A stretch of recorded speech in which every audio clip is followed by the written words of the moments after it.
Karibu mpenzi mtazamaji wetu ndani ya Mzee Yakobo Sports, tuweze kuangazia tetesi za soka barani Ulaya yaliyojiri siku ya leo Disemba 31. Karibuni sana wapendwa, ikiwa imesalia siku moja tu kuweza kufunguliwa kwa dirisha la usajili barani Ulaya, mambo yakiwa yanazidi kushika moto.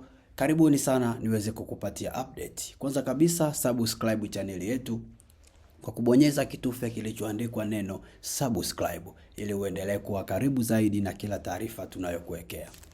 Moja kwa moja tuanze na kule Uingereza, ambapo Liverpool bado wana nia ya kumsajili beki wa Crystal Palace na Uingereza Marc Guehi msimu wa joto, na timu mbalimbali pia zimeendelea kuonyesha nia ya kumtaka Marc Guehi, lakini Guehi mwenyewe ameibuka sasa, maana alikuwaga hajawahi kusema anaitaka timu ipi.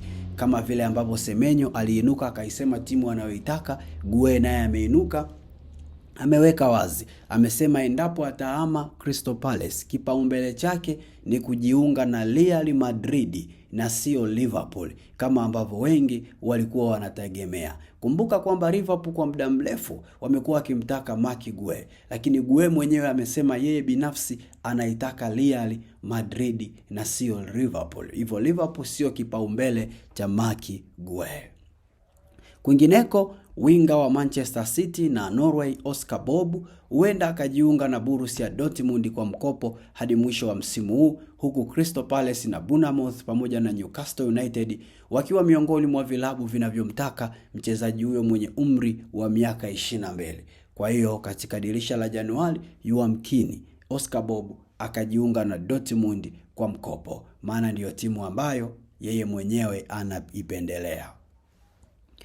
Tukienda paka kule Italia, moja kwa moja tukianza na klabu ya Juventus. Juventus inavutiwa na kiungo wakati wa West Ham na raia wa Argentina Guido Rodriguez mwenye umri wa miaka 31. Sky Sport wanaripoti kwamba klabu ya Juve imekuwa ikimfuatilia kiungo huyu kwa muda mrefu na inamhitaji kwenye timu yao. Kwingineko, klabu ya AC Roma wanataka kumsajili beki mpya na wanafuatilia wachezaji wawili wa ligi kuu ya Uingereza, ikiwemo mchezaji wa Tottenham mwenye umri wa miaka 23 na raia wa Romania Radu Dragusin, pia na mlinzi wa Chelsea na raia wa Ufaransa Alex Axel Disas mwenye umri wa miaka 27. Tukienda tena kwa Juventus wana matumaini madogo ya kumsajili kiungo wakati wa Newcastle na Italia Sandro Tonali mwezi Januari, huku wanalenga kuongeza kasi ya kumsaka mchezaji huyo mwenye umri wa miaka 25 msimu wa joto, kwa sababu Newcastle hawako tayari kumwachia mchezaji huyu Tonali mwezi Januari. Ndio maana Juventus wanaanza kujipanga kuimarisha dau lao kwenye ule msimu wa joto.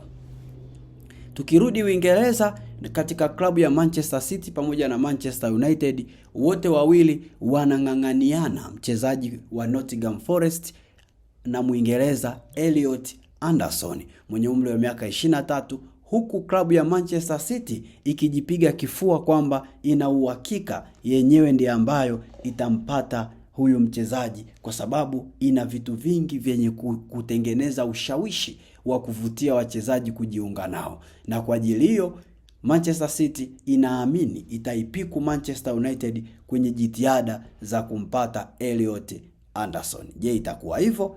Tusubiri tuone mambo yatakavyoendelea kujiri.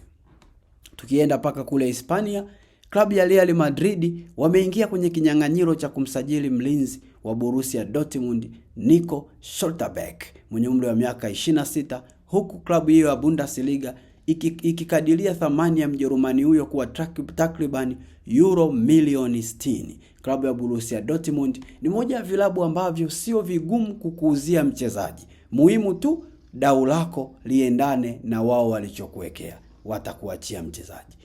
Tetesi zetu za mwisho ni matumaini ya klabu ya Leeds ya Uingereza kumsajili kiungo wakati wa Nottingham Forest James McAtee yanapata pigo, huku mchezaji huyo mwenye umri wa miaka 23 akihusishwa kuhamia nje ya nchi na sio kubaki pale pale Uingereza, na ndio maana Leeds wanapungukiwa matumaini ya kumpata kiungo huyu James McAtee. Basi tumefika tamati ya tetesi za kimichezo kwa siku ya leo. Karibu uweze kusubscribe channel yetu. Bye bye. Karibu.